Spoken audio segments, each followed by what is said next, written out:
থামাতে আসবে তাদেরকে দিল্লির টিকিট ধরিয়ে দেওয়া হবে। দিল্লির প্রেসক্রিপশনে রাষ্ট্র বানাইতে চান তাহলে হাসিনার মতো দিল্লিতে বসেই হুমকি দিতে হবে, বাংলাদেশে থাকতে পারবেন না। আমাদের হায়াত থাকা পর্যন্ত আমরা এই জুলাইকে কারো কাছে বর্গা দেই নাই। সুতরাং পাবনা বিশ্ববিদ্যালয়ে আমরা জুলাইয়ের প্রোগ্রাম করে এরপরে ঢাকায় এসেছি। আজকে ড্যাফোডিল ইউনিভার্সিটিতে আমরা প্রোগ্রাম করেছি। ওখানে সরকারি যেই ছাত্র সংগঠন রয়েছে তারা বলেছে যে ইনকিলাব মঞ্চের জাবের এইখান থেকে যাইতে পারবেন, আমরা দেখা নিব। জাবেরের কোন পাল্টাও ছেড়তে পারে নাই। স্পষ্ট করে বলে দেই, এই জাবের একা না, ওসমান হাদির সহযোদ্ধা বাংলাদেশের কোটি কোটি জনতা।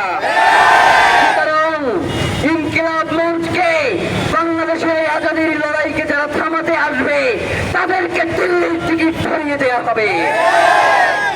আমরা আপনাদের সহাবস্থান চাই।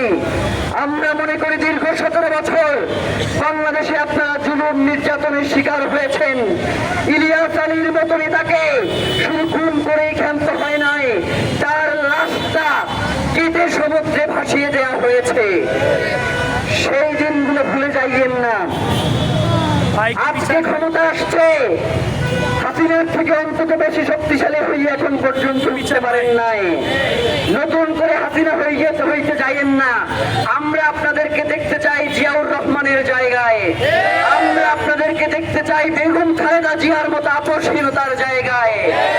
আপনারা যদি হাসিনা হইতে চান, আপনারা যদি ছাত্রলীগ হইতে চান, তাহলে ছাত্রলীগ তো 7 মিনিটের কথা বললা 7 সেকেন্ডের প্রস্তুতিও নিতে পারে নাই।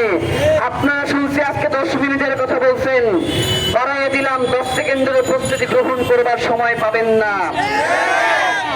ছাত্র জনতা চুপ করে আছে, কোনো কথা বলছে না। এর মানে এই না যে তার ভাইয়ের উপরে আঘাত আনলে সে ঘরে বসে থাকবে। আমরা সরকারকে স্পষ্ট আহ্বান জানাতে চাই, এই জুলাইকে কিভাবে আগামীর বাংলাদেশ বিনির্মাণের পথপ্রদর্শক হিসেবে, রোডম্যাপ হিসেবে ব্যবহার করা যায় সেই চিন্তা ভাবনা করে আগামীর বাংলাদেশ বিনির্মাণের চেষ্টা করেন। কোনোভাবে যদি বাংলাদেশে ভারতীয় আধিপত্যবাদ কায়েম করতে চান, দিল্লির প্রেসক্রিপশনে রাষ্ট্র পালাইতে চান, দিল্লির প্রেসক্রিপশনে রাষ্ট্র বানাইতে চান, তাহলে হাসিনার মতো দিল্লিতে বসেই হুমকি দিতে হবে, বাংলাদেশে থাকতে পারবেন না।